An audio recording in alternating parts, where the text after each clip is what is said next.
Indirimbo ya Zaburi, Zaburi ya 51. Zaburi yahimbiwe umutware w'abaririmbyi ni iya Dawidi. Yayanditse ubwo umuhanuzi Natani yazaga aho ari Dawidi amaze gusambana na Batisheba. Mana, umbabarire kubw'imbabazi zawe. Kubw'imbabazi zawe nyinshi usibanganye ibicumuro byanjye. Unyuhagire rwose gukiranirwa kwanjye, unyeze unkureho ibyaha byanjye, kuko nzi ibicumuro byanjye, ibyaha byanjye biri imbere yanjye iteka. Ni wowe ubwawe nacumuyeho, nakoze icyangwa n'amaso yawe. Byabereye bityo kugira ngo uboneke ko ukiranuka nuvuga, kandi uboneke ko uboneye nuca urubanza.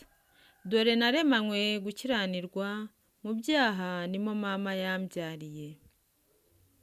Dore ushaka ukuri ko mu mutima hataboneka uzahamenyesha ubwenge. Unyejeshe zobu ndera, unyuhagire ndaba umweru ndusha urubura. Unyumvishe umunezero n'ibyishimo, kugira ngo amagufwa wavunnye yishime.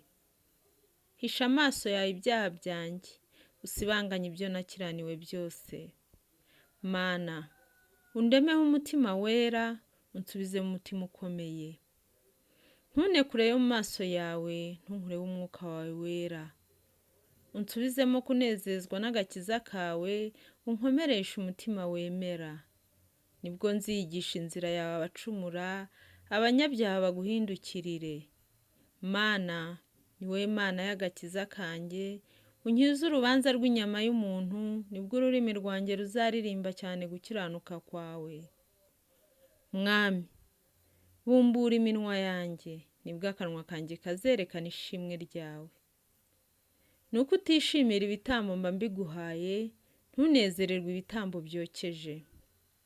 Ibitambo Imana ishima ni umutima umenetse ushenjaguwe.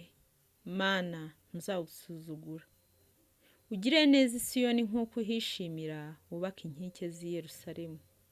Nibwo uzishimira ibitambo by'abakiranutsi, nibyo bitambo byokeje n'ibitwitswe, nibwo bazatamba amapfizi ku gicaniro cyawe.